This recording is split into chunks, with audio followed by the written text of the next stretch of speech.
Hey guys, Vile Self here. The video you're watching is me playing Destiny Beta on the moon with my boy Shock Waffles. And this commentary is going to be about the console war. There's a high probability that I'm going to sound like a major fanboy or that I'm going to be speaking, with complete bias. But I assure you this is all non-subjective stuff, and in no way am I attempting to, promote one console over the other or belittle any consoles or anything like that. I'm going to try my best not to compare the consoles, even though I'm going to. But that's not what this is about. I'm going to basically just try to explain what the console war is and why it's around and, the general misconceptions that surround it. So basically there appears to be quite a misunderstanding and misconceptions about the console war, and I think people completely have the wrong idea surrounding it. There seems to be a consensus that the console war is about converting people from one platform to the other, or that you have to be convincing people that they made the wrong choice or that they're loyal to the wrong company and all that sort of stuff. And I'm basically going to try to explain why that's just dumb nonsense. And you're basically free to like and prefer whatever you want, but the console war goes a little deeper than what your own opinions are. There is a winner to the console war, and it's a cut and dry type of thing. It's something that cannot be argued and cannot be refuted. And, whether your personal preference is one way or the other doesn't matter. The console war, is what it is, and subjective reasons need to be set aside. So let's go back to February 2013. Sony announces the PS4. They reveal the internal specifications of the console and discuss their plans for its future. Move forward a little bit to May 2013, and we see the reveal of the Xbox One. We soon find out what its internal specs are, and thus, at this point, the console war basically had already ended.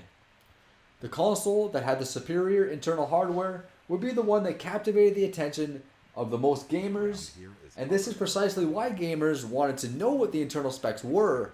We want to know what's inside the machines because we want to be able to compare. We want to know what we're buying. We want to be able to choose the best option for us, the one that's going to give us the best results.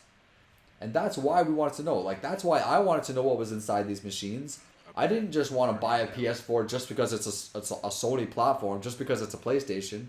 If the Xbox One was revealed and it had, superior internal specifications, then I'd be an Xbox One owner right now. That's just a fact. I chose the console that had the most power because when it comes to console gaming, I'm a console gamer, not a PC gamer. PC gaming does not apply to me whatsoever. So when it comes to gaming on consoles, I wanted what was going to give me the best performance that I could possibly get for my money. And that was the PlayStation 4. So at that point in time, in my opinion, the console war had already ended. However, some people like to throw subjective reasonings into the console war to better their argument, but this war is not about the games, it's not about the controllers or the extra features. All of that is subjective, and subjective reasons hold no ground in a console war. Think of it kind of like a football game. One team scores more touchdowns than the other, and they win the game. They are the winners, and that is undeniable. But maybe you like the other team better. Maybe you think the other team made better plays. Maybe you think the refs were unfair towards your preferred team. But all of that is just subjective reasoning, and they hold no grounds over the fact that the winning team simply scored more and won. This war is about the PS4 versus Xbox One versus Wii U as machines at the performance level that they're able to achieve. The war is here ultimately to decide which console is technically superior to the others. That's it. Personal preference set aside. What you think is the best is always up to your personal preference, but there are non-subjective and non-deniable things that can't be argued, and in that respect, the PS4 holds the crown. That's just a fact.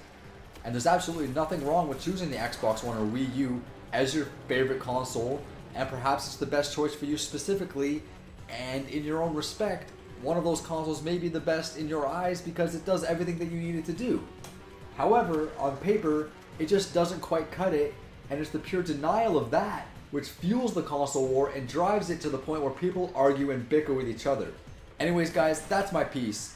This gameplay is coming to an end in a minute here.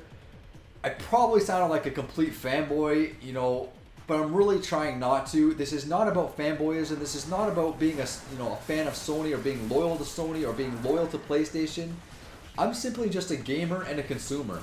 I wanted the console that, had the most power, that is going to give me the best graphical fidelity out of the box, and that is the PlayStation 4. That is seemingly what the most gamers wanted and what the most gamers are opting for, and for that reason, I would have to ultimately say the PS4 has won this console war. That's my piece, guys. If you disagree, leave a comment below. If you agree, please like the video. Either way, I would appreciate if you subscribed, support my channel. It's growing. Thanks to you guys. I love you guys. Vile Self But I can out. still read some of its memories. The Hive are raising an army here, preparing to invade Earth. We need to stop them.